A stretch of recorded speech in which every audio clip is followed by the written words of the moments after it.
spend more time collecting letters from my email box than the mailbox at my gate. Since the 1980s, Kiwis have been receiving digital mail in an instant. Rewind 150 years and you had to be really patient. The first ever handwritten letter took more than 6 months to arrive in New Zealand by post. This is the earliest surviving letter addressed to New Zealand that's been delivered through the postal system. So it's dated here 1831.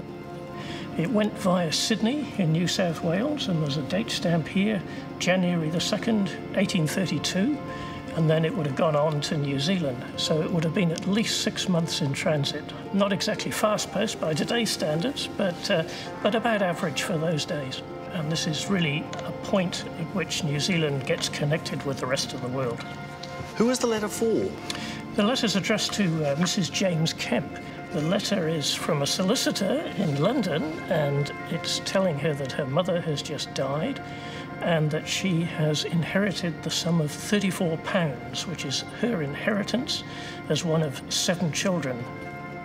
This letter made it to New Zealand before stamps were even invented, but you can tell how much the person paid by the red numbers scribbled across the front.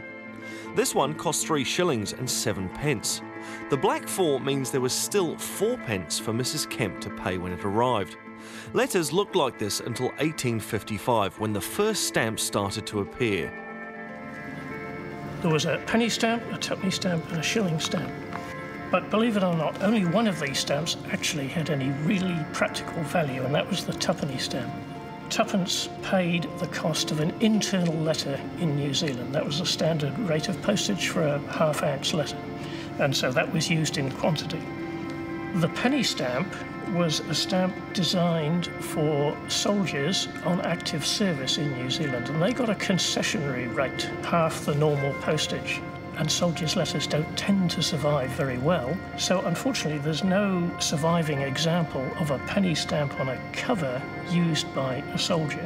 This one is particularly interesting because if we look on the back, you can see that the date is August the 13th, 1855.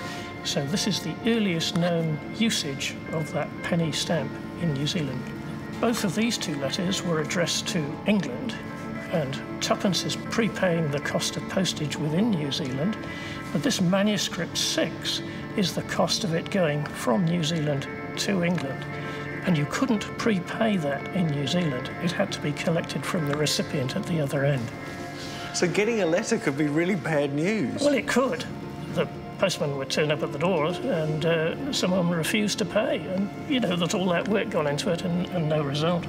What about the shilling? The shilling stamp is even more useless because in those days it took 2 years to order the stamps, get them designed, printed, shipped out to New Zealand. By the time those stamps got here, the postage rate had gone down to 6 pence. So the stamp was completely useless initially. Later, there was an enterprising postmaster in Dunedin who realised he'd got all these shilling stamps and nothing to do with them. And the rate was 6 pence, and in the old money there were 12 pennies in a shilling. So if you cut your 1 shilling stamp in half, it amounted to 6 pence. And that's exactly what that postmaster did. He cut his stamps into half. These days, if you cut your stamp in half, your postie wouldn't be impressed and your letter wouldn't get there. In fact, your best bet is to stick 2 stamps on it. That way, it'll get there even faster.